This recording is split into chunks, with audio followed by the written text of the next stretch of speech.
so excited for today's guest. I'm joined by Jessica LeGare at JL Commercial Services. Thanks for joining me. Thanks for having me.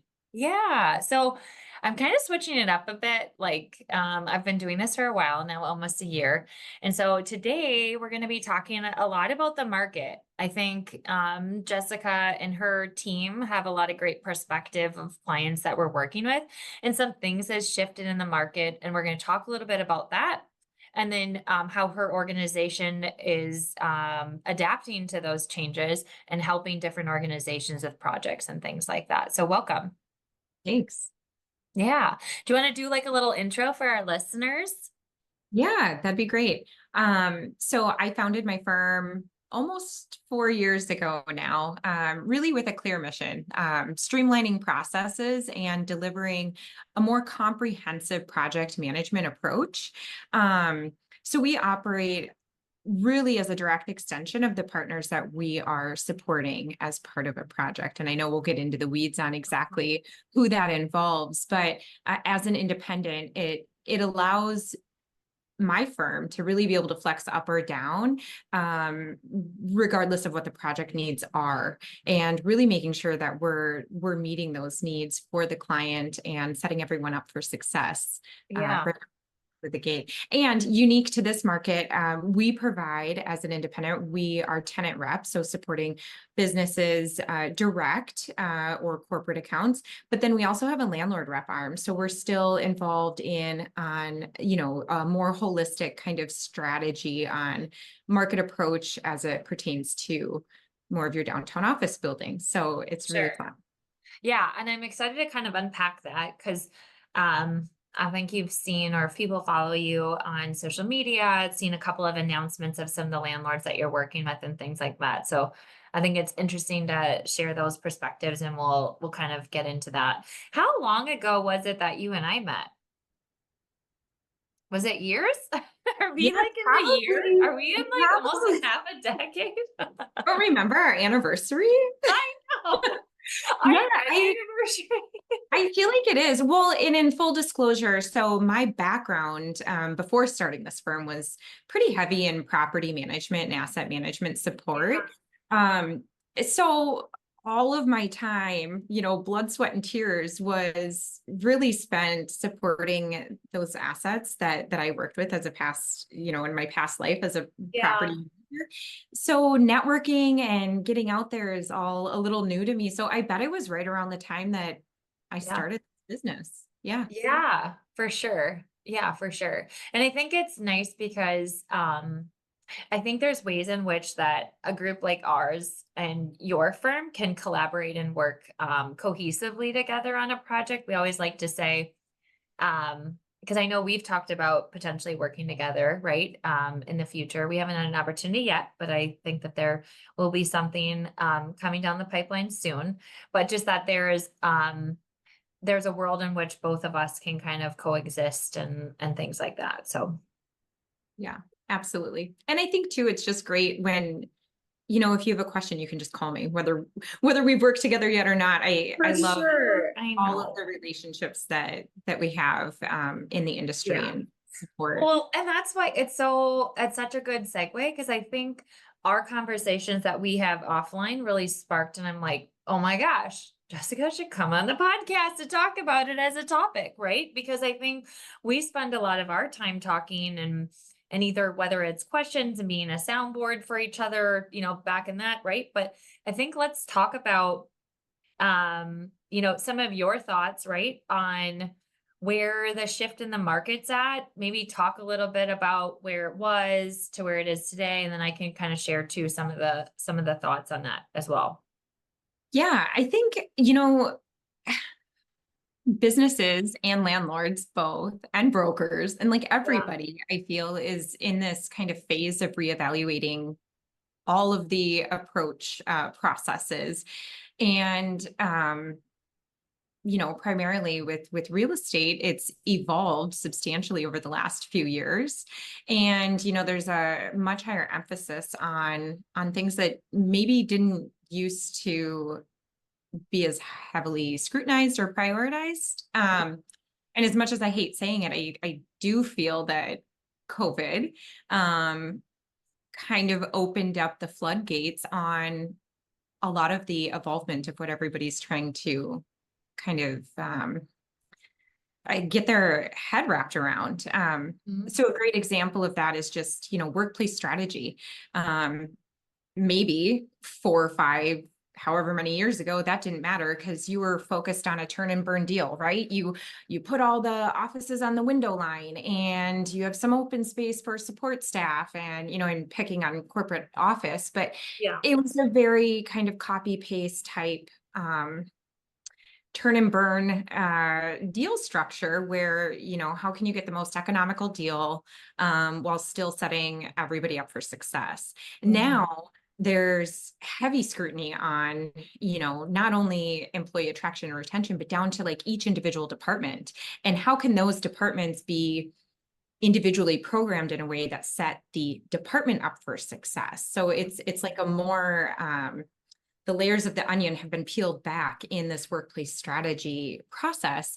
And I do think it's really important. And, it allows there to be the creation of more of an executive alignment. And, hopefully Yeah. we'll talk about that a little bit deeper as well. But it just, I do think it's such an impact on Mhm. how businesses are reevaluating their needs today. Yeah. And that's so, yeah.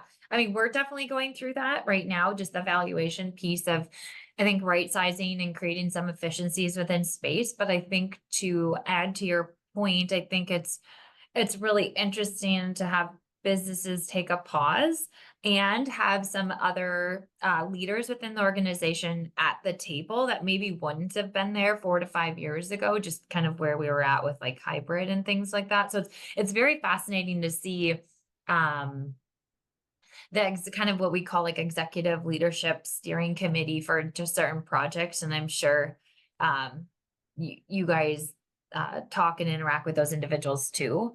But it's very fascinating to see who's kind of involved in some of those, like an HR lens, right? Mhm.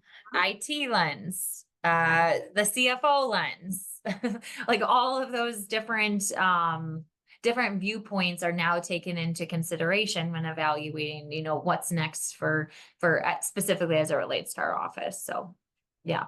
Yeah, and on the landlord side, I think there's, I have many opinions on different things that a lot of these building owners are being challenged with.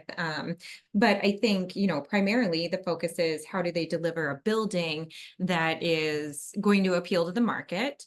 And, again, y- similar to any business, those teams also need to peel the onion back and figure out, okay, what is the intent for this building? What is the vibe that we want to create? And then how do we activate that? So, it's no longer just check a box. Yeah, we have a fitness center. Yep, we've got a locker room. It's Yeah. really the activation of those spaces to create like an ecosystem that these businesses are investing in. And then again, that energy Yeah. kind of will flow to the businesses, and then you kind of create that vibe within the building. But it takes that Yeah. intentional alignment of those Yeah. teams to Yeah, and I think like continuing to have that. And I think what's interesting about the your approach is your past experience, right? As an asset manager. So being able to wear that hat, and you talked about something too, and we talked about it a lot. I think it was with I had it on the last podcast with like Sarah Anderson, the CEO of BOMA, but she talked about just the importance of activating the building, and like the asset manager at that specific building actually can make or break whether or not you retain your current tenants versus, yeah, checking a box of having certain different areas and things like that. So I bet that helps you continue to have that in the back of your mind, right? Like that's important, activating a space, all while continuing to help drive projects successfully for the landlord. 100%. And for us, we just really want to, on the landlord side, of it, specifically, we really want to support the leasing team.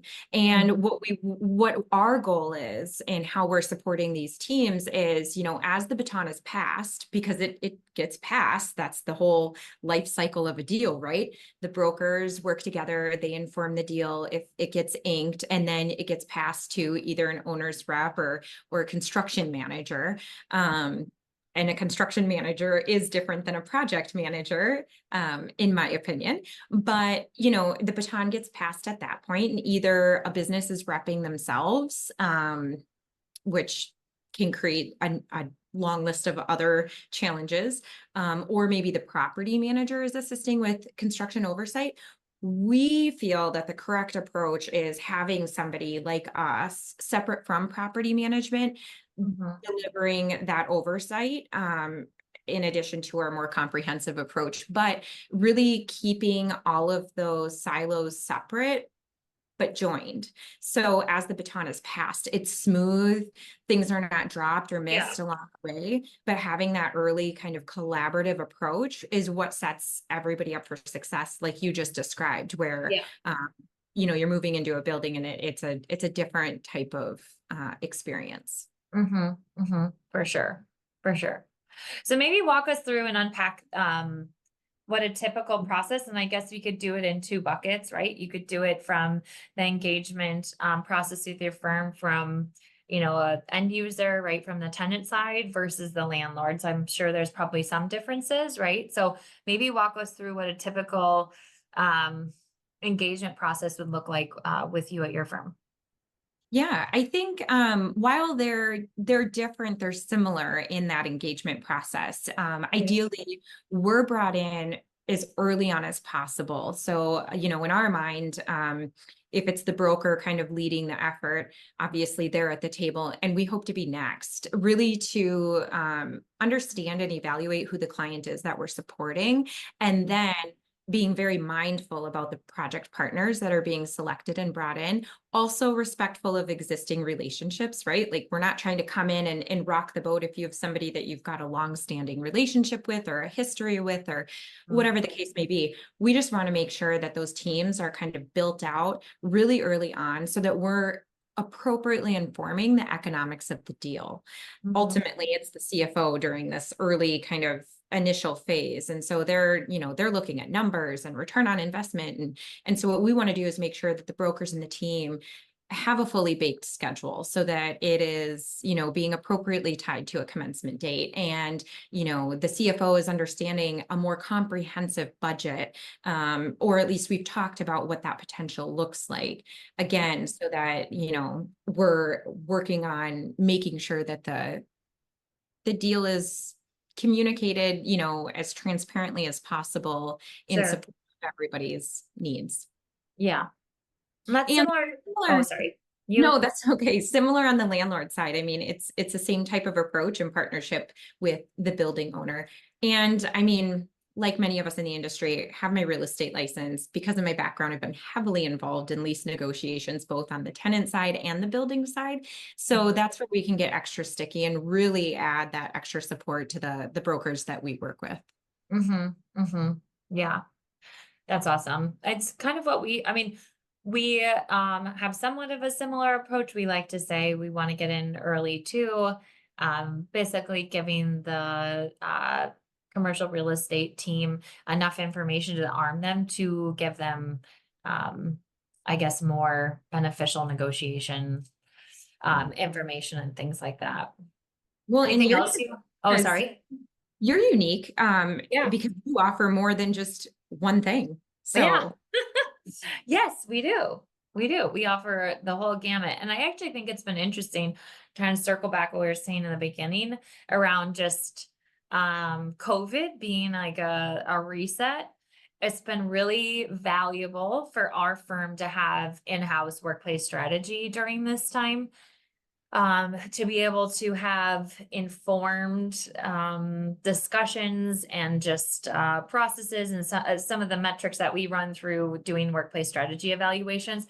That has been really very beneficial for our clients to be able to say, okay, I can't tell the future, I get that, but at the same time, again, you're trying to just give them the tools to say, okay, with all the information that I have, here's the most informed decision I can be making, right? Right. Well, and with that early collaboration, now as a team, you can work together to say, how can we design a space that can be as flexible as possible, right? Like, hey, Yep, broker, we need to make sure we have right of first yep, offer on the, contingent spaces. yep, So that we can expand if needed. And hey, architect, let's not build, hard yep, structure on those demising walls and yep. furniture. What are options for, reimagining space for everybody's kind of evolving needs? Yeah. And it's so interesting that it has shifted so much to the point that the I don't want to say older way.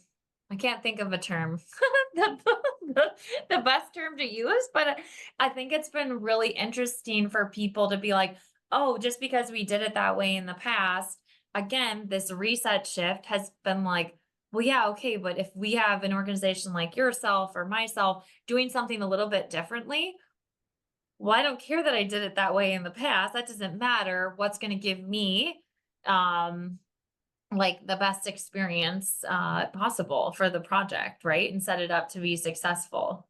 Yeah, I call it traditional. It's like the traditional way of doing it or the old school way. Oh, Uh, there we go. Old yeah, school. I was trying to think of that. I'm like, okay, what's the term here? right. Yeah. Yeah. I So yeah, that's so funny. But speaking of kind of on that same thought, you talked a lot about like your approach, right? And it sounds again very fascinating with just all of the experience that you've had and just the you leading up to starting your own firm, right? And all the different hats you had and within this kind of industry. What do you believe will be the biggest challenge, or maybe you can give an example of a client that you're working with now or clients that will face starting a project this year or next, right? Just given kind of where we're at in the industry. yeah, I mean,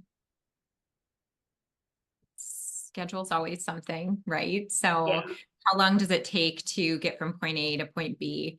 Um, I think really, again, going back to that early collaboration, making sure that you've got your team Mhm. identified, those timelines are discussed, and then that way groups like myself can work with the general contractors to say, hey, what are the long lead items? Is there Yep. any opportunity to get submittals started sooner for those items? Really start being able to proactively kind of plan for schedule.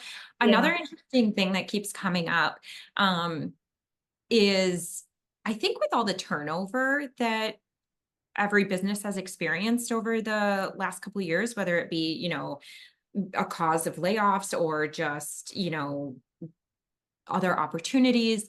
It just seems like there's been a lot of moving and shaking within every business. And so with that, and the more flexible work from home component, it seems like there's a lack in executive alignment with those teams that you kind of earlier brought up. So you've got your CFO, you have a director of HR, you've got your facilities and operations person, you have your IT and security.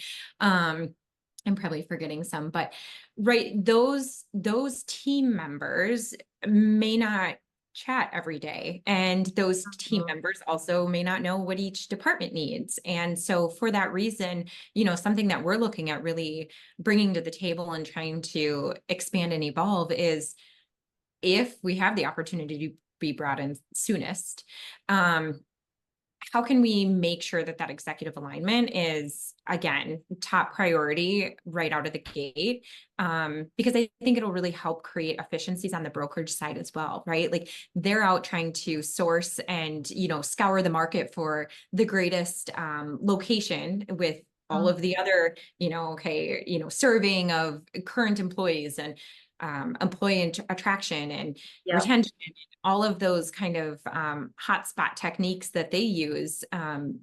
But what seems to happen is if there's not that executive alignment, there's a miss on, now you're touring a space that doesn't fit the needs for IT and security because IT and security weren't at the front end of the deal because they are not the CFO running the economics. So I think there's a huge opportunity for that or challenge. I don't know what you would consider it. I think it's an opportunity. opportunity to kind of create that alignment. And For um, sure.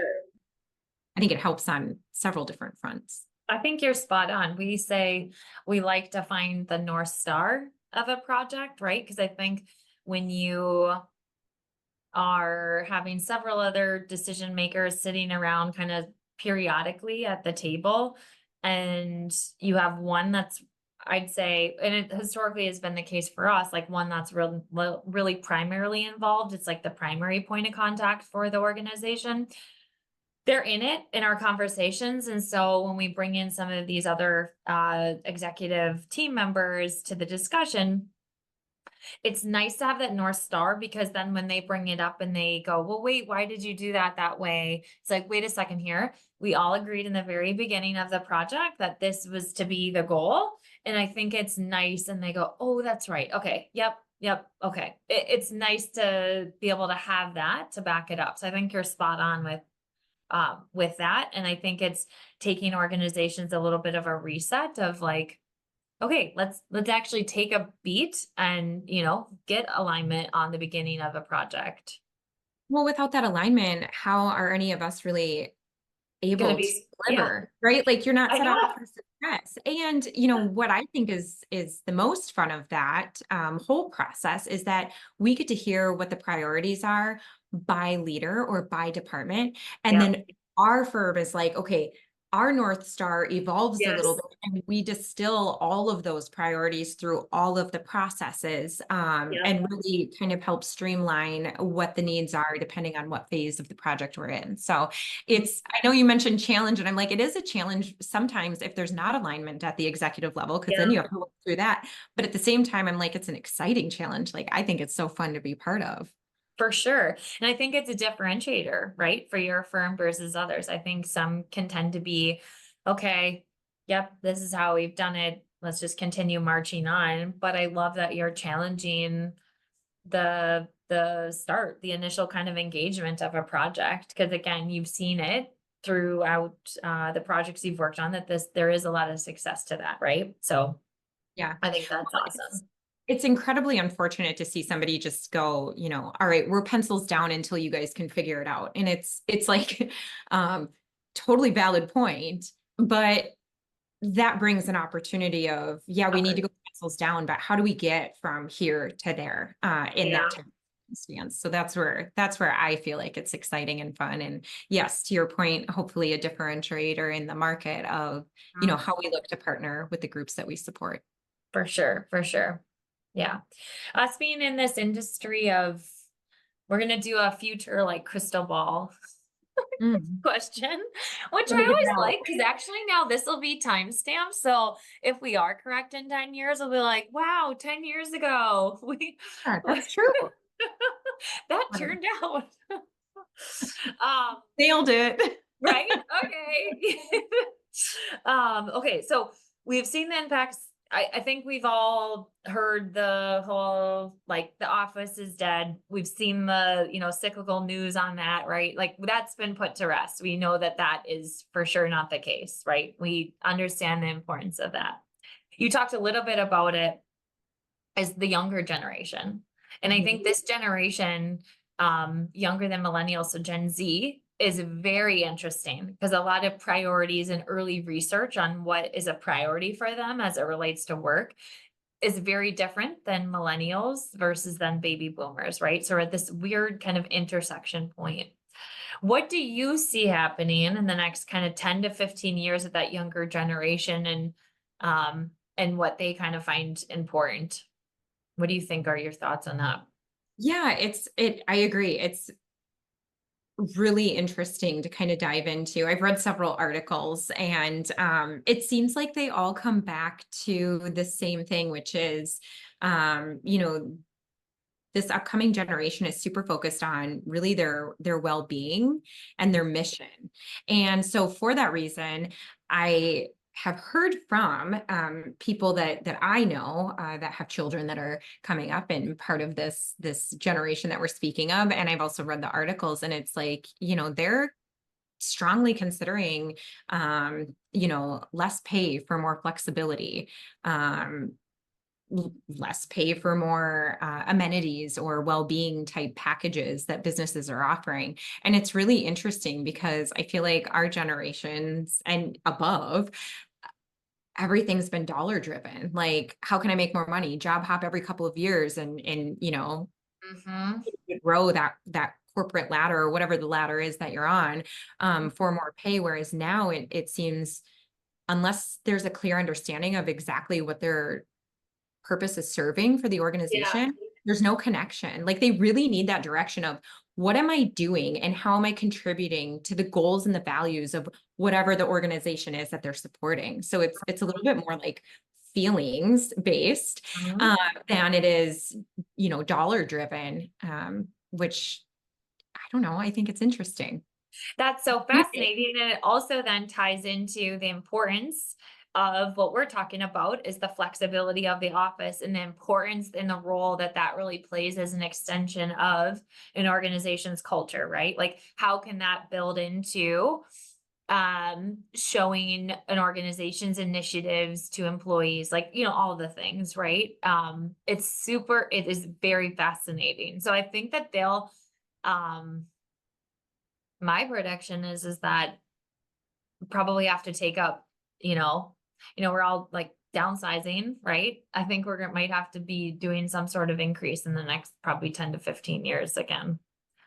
Um, Well, yeah, I feel like two things. As much as this is an interesting impact on businesses and organizations, I also feel that's part of what I kind of spoke to earlier on the landlord side.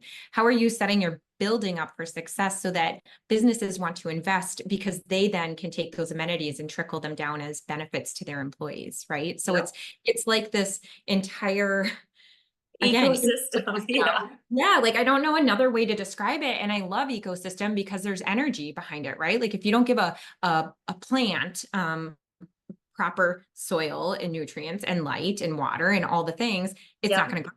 Same thing in a building. Like if you want your businesses to flourish, they pay their rent, they're happy, they've got employees coming into the office.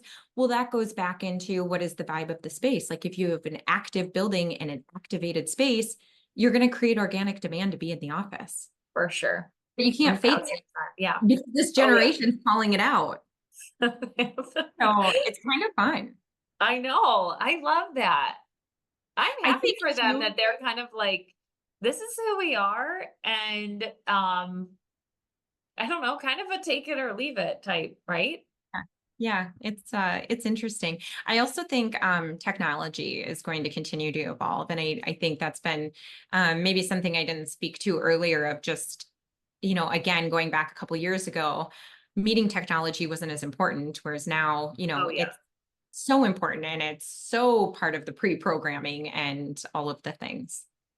Yeah, and I mean, even think about too, like the impacts that AI will have in the office and what that means. And I think that that's totally going to evolve, and that's a space that's, I mean, it's just crazy to think about even within the next 2 years where it's going to be, right? I mean, and just the impacts that that has. Right. Well, we're like almost to time. I've loved our conversation. I think it's like, again, I've always enjoyed hearing your thoughts on the market and how you really differentiate yourself, because that's something that um, I love to say that we do, right? We are delivering projects differently as well. But if you had to pick a theme song to your life, what would the theme song be? Like an anthem. So if you were to be like, okay, this song describes Jessica LeGare. Whatever It Takes by Imagine Dragons. Okay, I love Go with that. that one. It's a good song. I love that one. Oh my gosh, now that you say that, I'm like, that is totally you. Yeah. I love that. You're right. It's like, okay, I will do whatever it takes. I love Yeah. that. I Yeah. love that. Any last final thoughts before we go? I don't think so. I guess if Okay. anybody watches this and has questions, reach out. Yeah, for sure. Oh, absolutely. For sure. Well, I appreciate you taking the time. I, again, always enjoy our conversation. So, yeah, please look to, you have a LinkedIn page, right? I do. I'm on LinkedIn. We've got a Instagram handle too. I can maybe I can just send it to you and you can link it in the. Okay, I'll do that. I'll do that. Okay, perfect. Awesome. Thank you. Thank you.